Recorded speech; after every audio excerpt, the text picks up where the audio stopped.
Just the way that Donna writes is just so, every word is so crisp and beautiful and colorful, and I really enjoy it. So I just finished chapter 2, and it's just, like I said before, it's incredible the way that Donna Tartt writes. She never uses the same metaphor, and everything is always so real, and the descriptions and metaphors she uses are always different, and I really enjoy it. And they're always so specific. Just the specificity of everything is so beautiful, and it's just so heartbreaking with Theo Decker and his mother and the museum and how drawn out it is, and the pacing. All of it contributes to the way that Theo is feeling and the way his brain is trying to wrap itself around everything that's happened. I just enjoy it, and I think it's incredible. And I'm about to start chapter 3, Park Avenue, so I will update y'all when I'm done with that. Hi everyone, it is now the next day of me reading The Goldfinch. Yesterday, towards the end of the day, I started chapter 3, and if I'm remembering correctly, there are 12 chapters in this book. Let me try to flip through it without totally spoiling the entire book for myself. Yes, I'm on chapter 3, so I'm assuming these chapters are gonna get a fair bit longer as we're going, and when I was looking at chapter 3, it was actually a lot longer than chapters 1 and 2. Now, I have nothing against really expansive and long word counts like this book has. I think they're great. I think they're great for development, and everything that I've read so far has been really filled up with interesting things. It's not like it's dragging. I've really enjoyed it so far.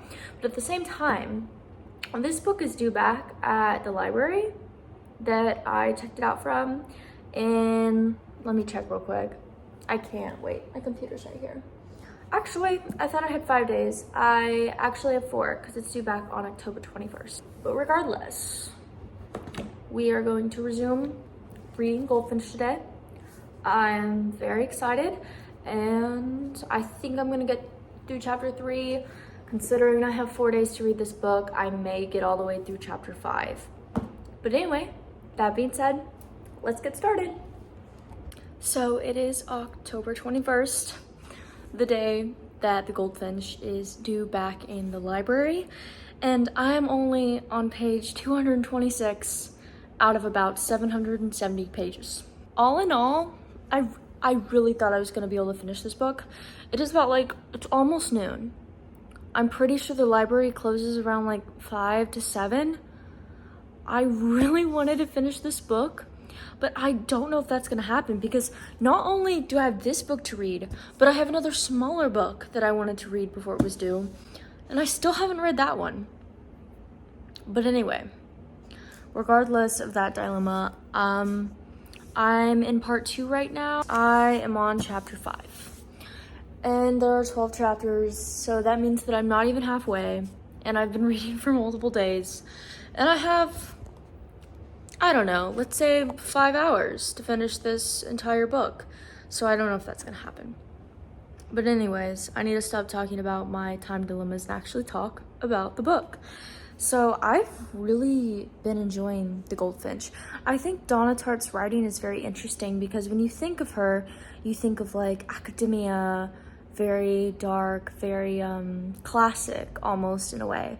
Makes you feel that way. It makes you want to sit down and listen to classical music, but he literally got picked up by his dad and Sandra with an X.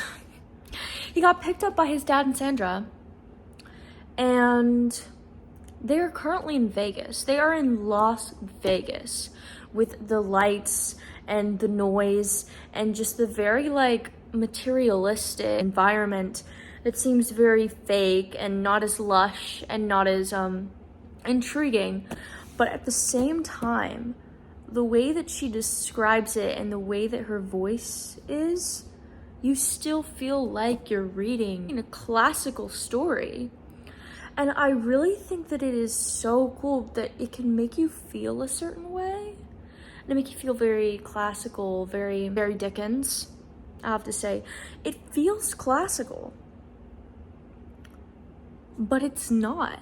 And I think that that is what I particularly love about Tartt's writing, is everything feels so purposeful and intriguing and interesting, and everything just, the prose is just so, it feels beautiful and very interesting, you know, all of those things. But what she's writing about isn't necessarily, I don't want to say all that interesting, because it is interesting, but at its core, it's very normal. Like the things that are included in her writing, like the things you may see in a house, a refrigerator, a toaster, I don't know, random things. And like those random little trinkets and the things that you find in your house that don't necessarily go with the overall idea of your home, but are beautiful because they stand out. Especially with, I can't remember. It's not Wesley, it's like Wessie or something. A hobbies workshop. The way that she's describing the fact that he has a certain style that he tends to be drawn to when it comes to antiques. But he, even in this style, has this Noah's Ark piece with each of these individual animals that don't really fit the rest of his style and don't really fit what he looks toward as an artist.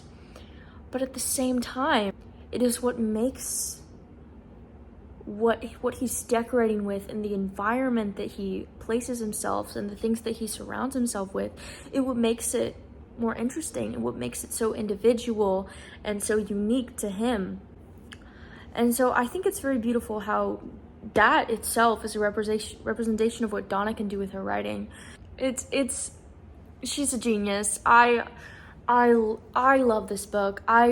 Before I read this, I read The Secret History. I loved The Secret History. It gave me nightmares because, you know, but I still innately, I truly loved The Secret History.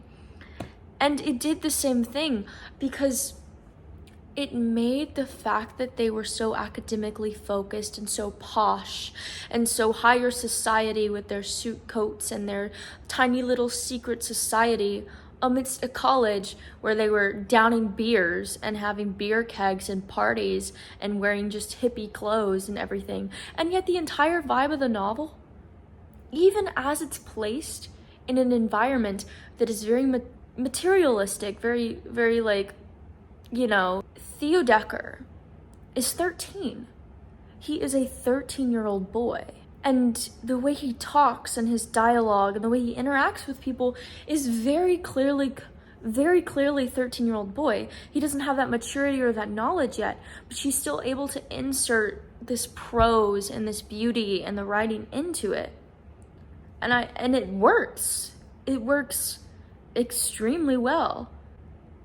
And I mean, you know, when you take a decade to write something and it's Donna Tartt, you know it's gonna be good. But anyway, I've been talking for 10 minutes and I'm not even halfway through the book. I'll probably end up renewing the book. I didn't want to, but I really don't think I have much of a choice. And anyway, let's get back to the Goldfinch. I just finished chapter 5. And I'm on chapter 6, Wind, Sand, and Stars. I truly love it.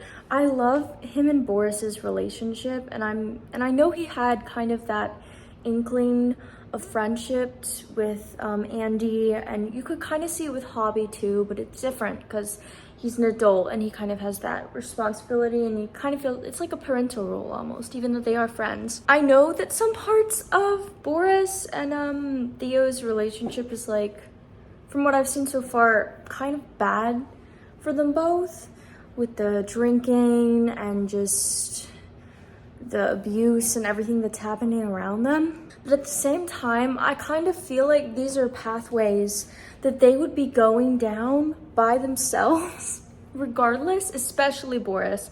Like, he's just acting in a way that he would be living this way even if Theo wasn't there.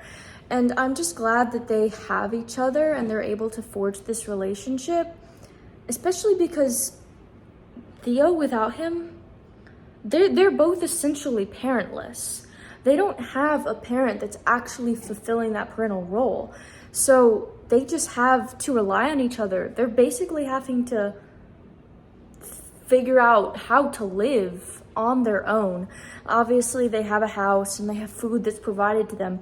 But 100% of the time, they're going out, they're buying their own food, they're doing their own stuff, and they're having to find their own ways to travel places, and they're doing all of these things that make them very independent and very individual and very on their own. And I just finished the part where they were working on Christmas dinner, and Theo's dad walks in and he's like, you know what, actually we're going out, when they're like that close to finishing dinner. And that, you know what, I don't like Theo's dad already just because the kind of person he is. And I know that that's intentional. You're not supposed to like him. And the fact that Boris likes him, I'm not even mad about. I actually think that that's quite funny. And it also makes a lot of sense for his character and the way he sees people and what is right and what is wrong for a person to do, especially because the way he's been raised with his father. But regardless, the fact that the dad walked in was like, you know what? We're going out. Like this whole dinner that you guys like went to the store, paid for. Obviously, I'm glad that they finally had to stop using their own money and their parents paid for it. But the fact that he just walked in, he was like, no, we're going out. That annoyed me so much. So much. Oh my gosh. I beat him over the head with that turkey dinner. I'm ranting about this, but they had like 10 minutes left. That thing was cooking already. Like, that thing was midway cooking. You don't just stop cooking something midway and be like, oh, I'll pick it back up tomorrow. No, that dish is done. Like, some of the stuff that they'd already finished, yeah, go ahead, eat it tomorrow. But that turkey, chicken, whatever it was, you have to be joking. But regardless, yeah, upset about the dinner, extremely. I'm sitting down. I know that I said that I was done for the day, but I realized that there was something, sorry, there's light in my face. I realized that there was something that I really wanted to address that I haven't yet. I think it's really interesting and really helpful to me as a writer, the way Donna builds tension. Because during this whole first section, I was so concerned about this painting that he just had sitting up in his apartment. Not only was it in a wet bag until we found out later that he had taken it out and everything, but like it was just sitting there. And weren't people in and out of the apartment? Like all the social people wanted to go in there. And they wanted him to take all of his stuff out. That is an expensive historical art piece. And he's just like, I don't want to think about it. And honestly fair, because I do the same thing. If something stresses me out too much, I just put it off. I would pretend it doesn't exist. But at the same time, as a reader and reading that, I was like, dude, come on, just do something. Just fix the painting, just do something with it. And the fact that it would go for so long without even mention the state of things. It would be like, oh yeah, the painting. That's the title of this book that's literally on the front cover. Oh yeah, I remember that, says Theo Decker. Maybe I should do something about that. But I keep forgetting about it. Like, dude, you have a historical piece that you're not supposed to have sitting in a plastic bag in your apartment. But anyway, back to what I was trying to say about building tension. I, as a writer, sometimes feel like that I would have to make the reader aware of the state of things. That the reader would constantly be aware of the state of things. And this doesn't just apply to like where things are or what's going on or like an update on something. It can be just a reminder here and there of like, this is how this person feels about this subject and things are constantly being addressed. I, as a person, don't want to leave anything out. But the intentionality Donna Tartt has of specifically deciding to not talk about that painting for extended periods of time, and that it is addressed, but it's addressed in a way as almost an afterthought. But it's very intentional. But the fact that it's framed as an afterthought when it's literally the centerpiece is very successful in building the tension and making the audience just be on the edge of their seat. Like, what the heck is supposed to be happening with this painting? They're like anxiously waiting, and this anxiety is just building throughout the book and growing until you get to the part where he picks up the suitcase. There was so much, I was so anxious in that moment for Theo, because he goes in and they say, no, I can't give it to you. And I'm like, what the heck happened? Who is this new guy? Like, what is going on? And then I always forget his name. The doorman, his bestie. The doorman, his bestie. I don't know. I'll maybe insert his name in here. But the doorman comes up and he's like, oh yeah, it's okay. And then he grabs the suitcase and he starts wheeling it outside. And I don't know if it was just the way that I was reading. Sometimes I can skip over things because I'm too fast with reading. I like miss things because I'm really angry and I want to know what happens next. But regardless, I was like, oh my gosh, he's gonna like just take the suitcase outside and like it's gonna open up and spill everywhere, or he's just gonna, I don't know. And Theo was like, no, just give it to me, just give it to me. Like, there kept being situations where he almost had something and then it was taken from him. And that was very intentionally written. And that's with dialogue too, where something is just almost there taken, almost there taken. It's like this cat and this mouse race. When I, as a writer, have noticed that maybe in my own writing, I'm making things just appear too easily. But anyway, I just wanted to talk about that because I really enjoyed it. Truly, truly excellent piece, Donna.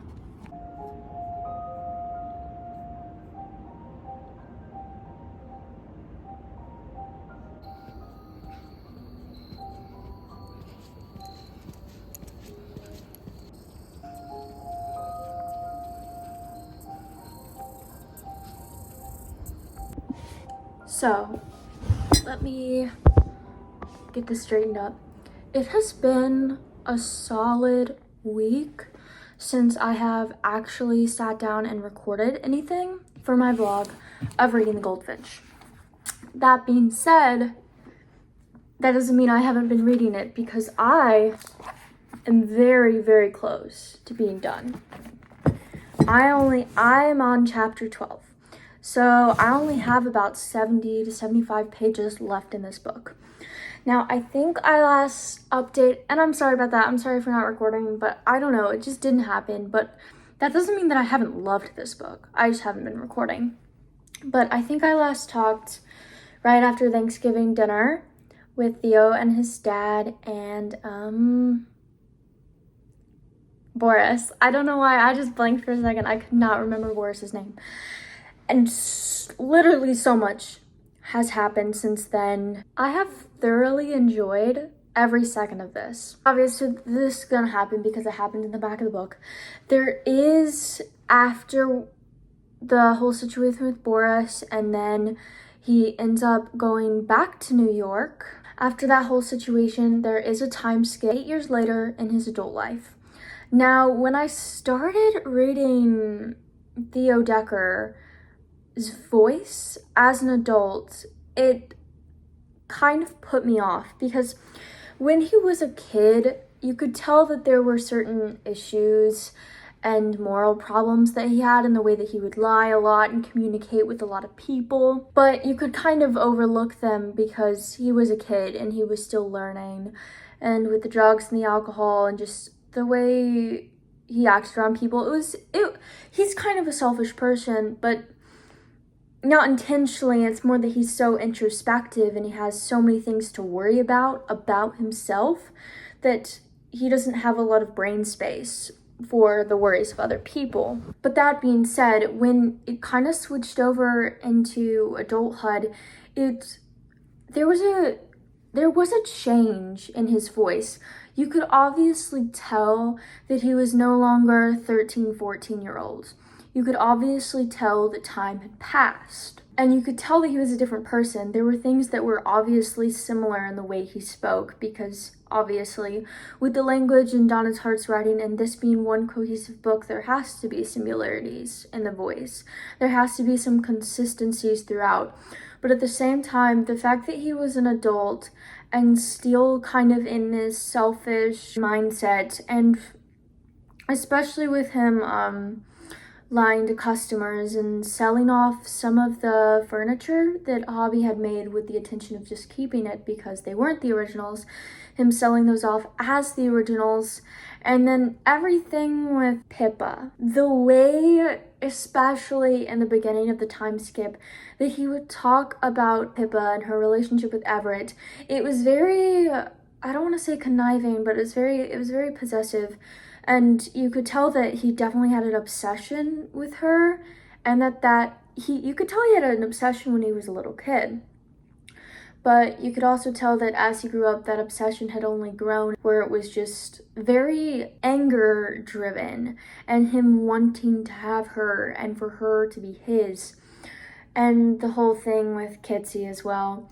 It was really jarring to me. I'm not saying that as a knock on the book, that like the character should be written a different way. I think that that was exactly where Theo was headed. There are really 3 main consecutive parts: New York, Vegas, New York, adult life in New York. Well, I guess that was 4, but like there's clearly some different stages in life that he's passing through.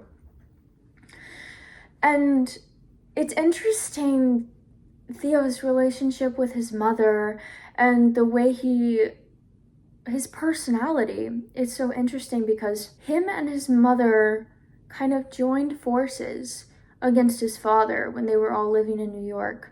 They kind of hid in secrecy and they kept him locked out and made him kind of feel alienated. And I'm not saying that that wasn't his fault. He was not a great dad. He was, in fact, a terrible dad in many ways, especially with things that came to light later on in the story.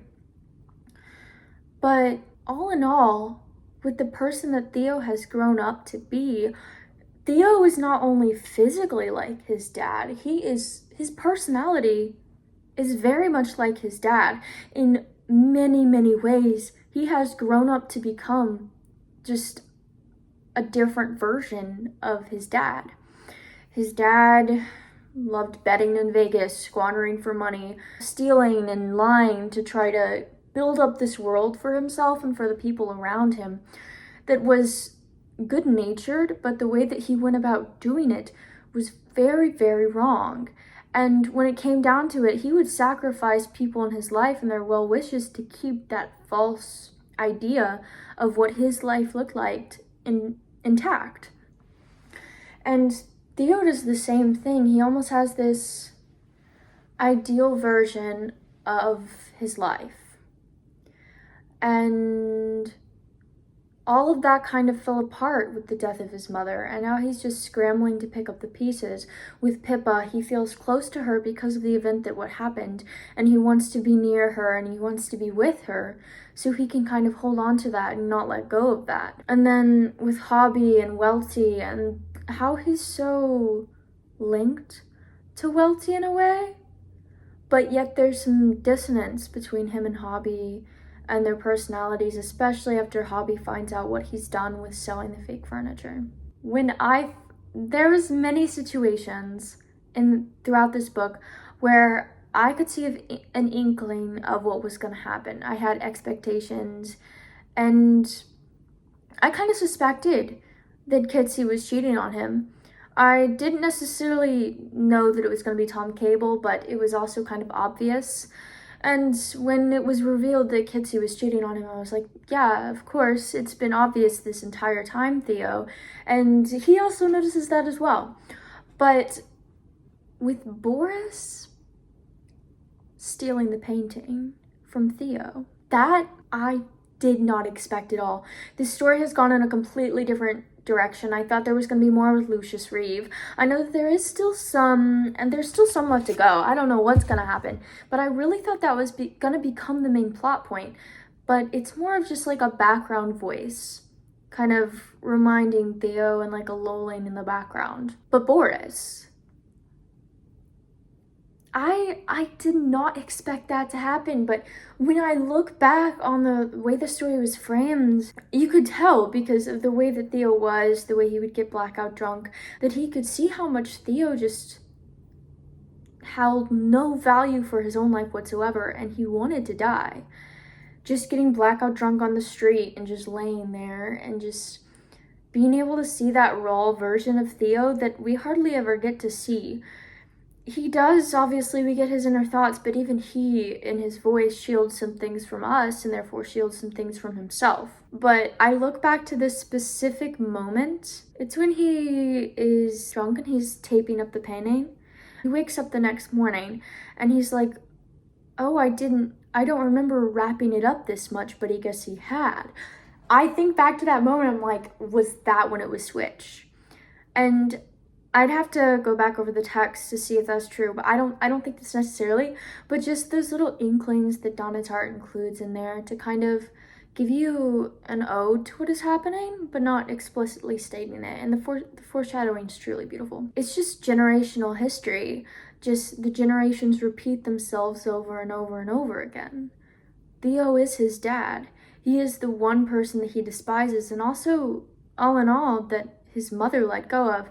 His mother loved his dad at first, but then eventually everything fell apart. His mother loved him and then eventually left him through death. It's just this repeated cycle that I think is just so beautifully interesting.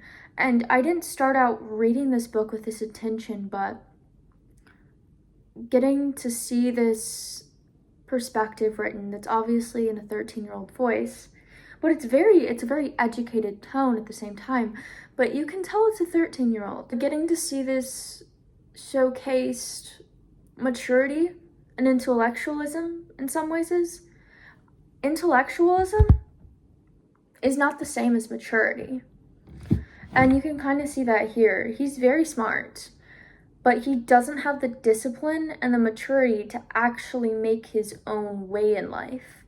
He's kind of wandering around aimlessly, not caring to put into any extra work into his classes or anything. The only thing he has is this painting.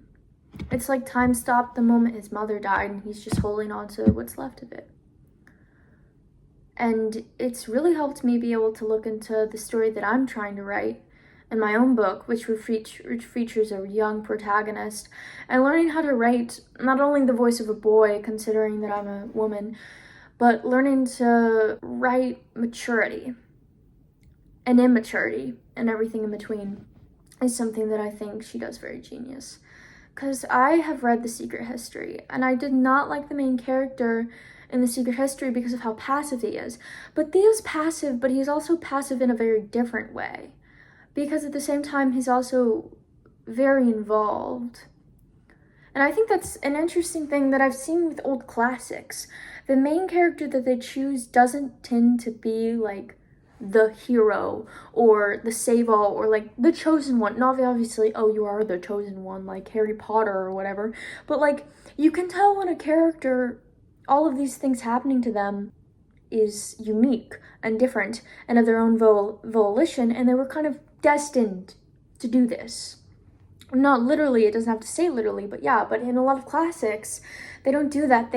Main characters often take this kind of passive background character-ish role where they are the lens through which the reader sees the story. And a lot more modern art, when it comes to books, they take on a more active role where you are still seeing the story through this main character, but this main character is their own person. And Theo's interesting because he's very passive. And I already said this, but he's also very active. And I think that the painting is what makes him active.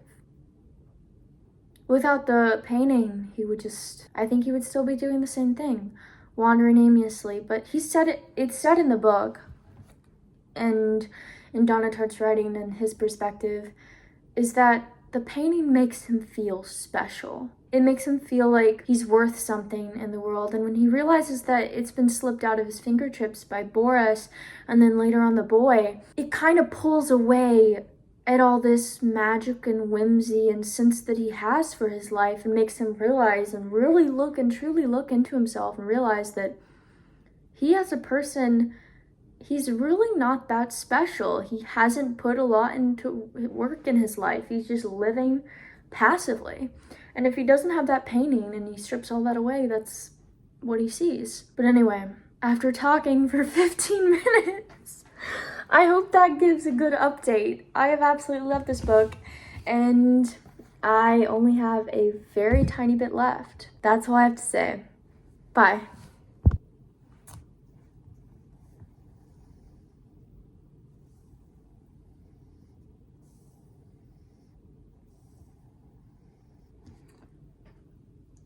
Okay,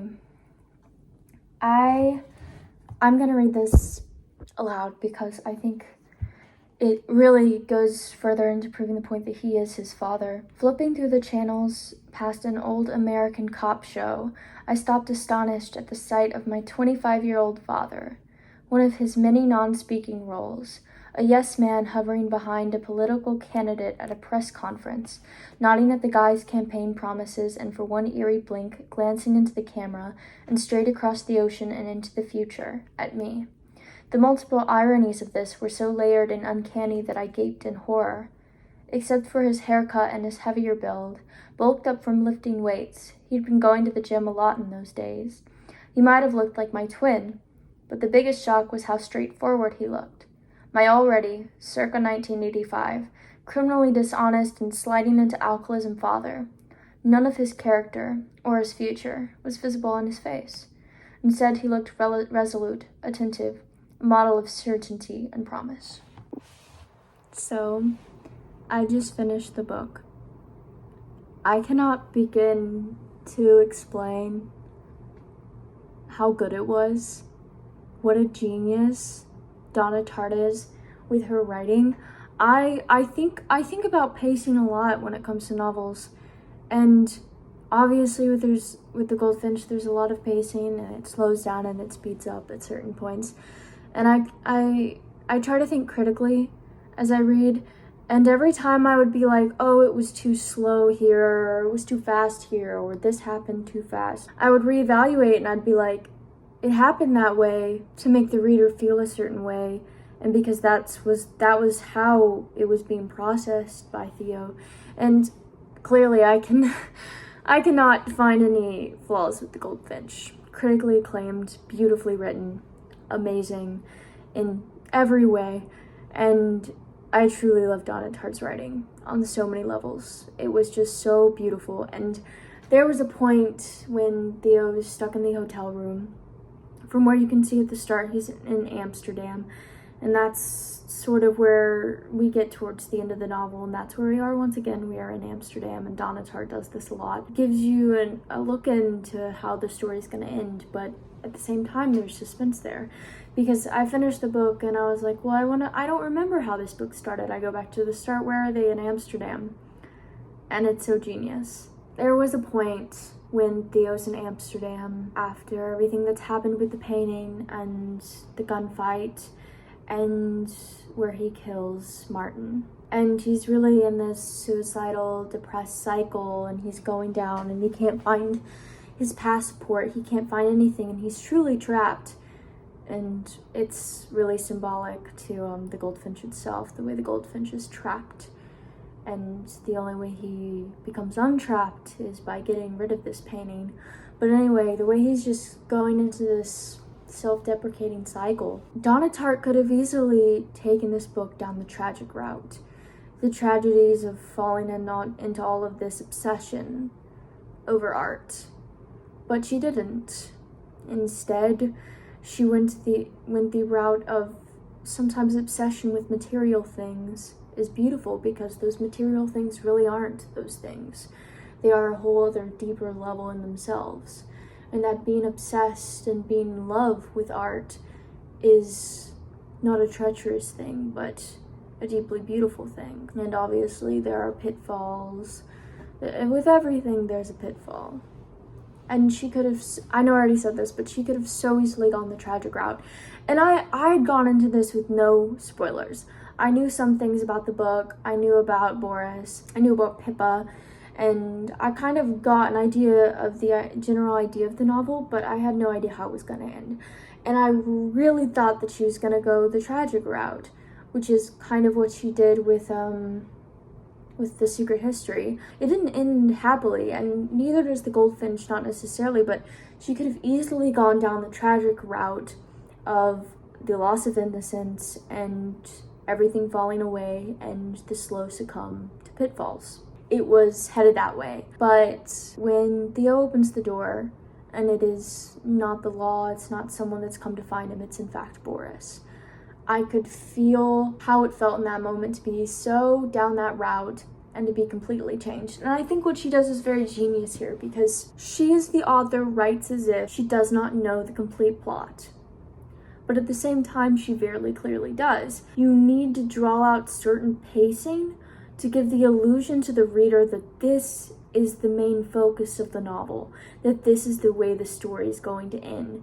You need to frame your pacing around that, to drag down these depressing moments, to make them seem like they are the point of the story, to the point where you feel this tension building up to this moment and that something bad's gonna happen. And write in the way that that is the way the story is gonna go.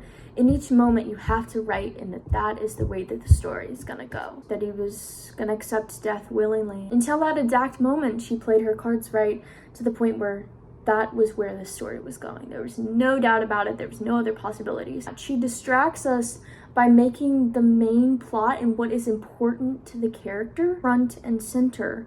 But just because it's important to the character and how the character feels doesn't mean it's what she's trying to do with the story. And the way she reroutes it and puts Theo back on track and gives him almost a second chance with Boris coming back into his life and not being dead. I truly thought Boris was dead. I had already mourned, I had accepted it, and when he showed up, I was like, thank God she didn't choose the tragic route. Thank God, because the way that she wrote the ending, I thought it was a stark switch at first. It's not. It had always been brewing in the background that this story, at its forefront, is about art. It is about enslavement, how he was tied to this art and felt so connected to it, that breaking away from that was almost this freeing of the goldfinch, that he himself was free. He was always connected to that piece and that artwork, and it was so simple too, the way they were like, oh, just call the artists and they'll go and pick the painting up, and the way Boris explained it, the way he just realized it and how it was that easy. He had succumbed to this darkness, and it could have been really cheesy. It really could have been really cheesy. It could have been, oh, this is the positive way, happily ever after.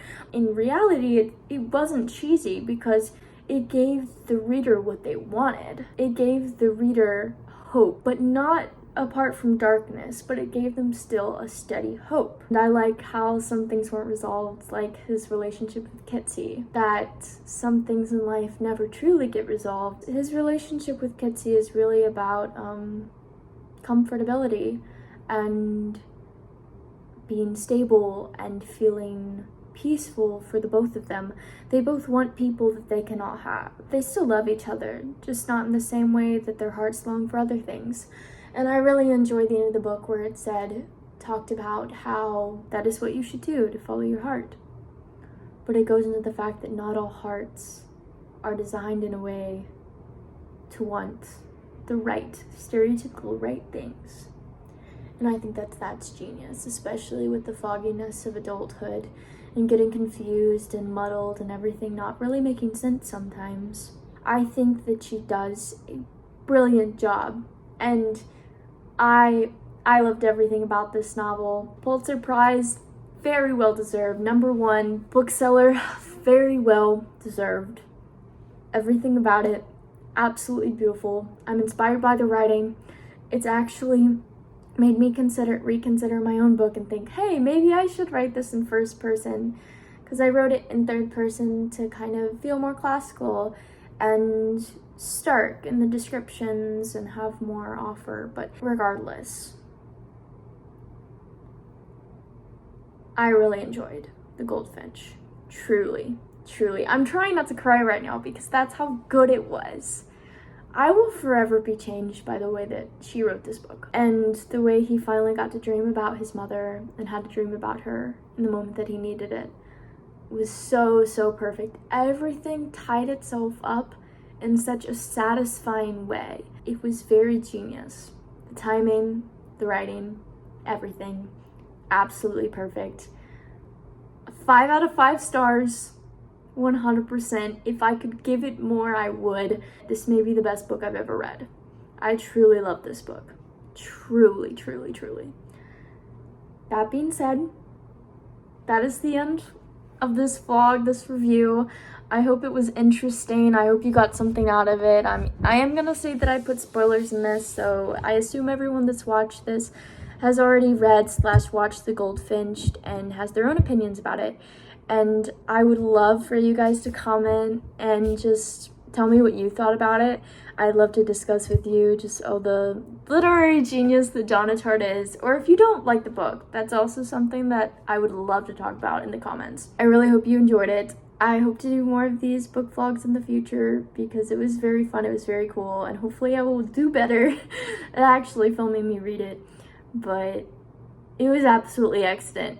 Absolutely excellent. I'm flabbergasted. Astounded. Beautiful writing. I am ready for more. I think that I will read The Little Friend next, and based off Donna Tartt's timeline, I hear that maybe we will be getting another book soon. If she does write books every 10 years, we will see. I'm very excited. But I've been rambling for far too long. Thank you guys for watching, and I will see you guys next time. Bye.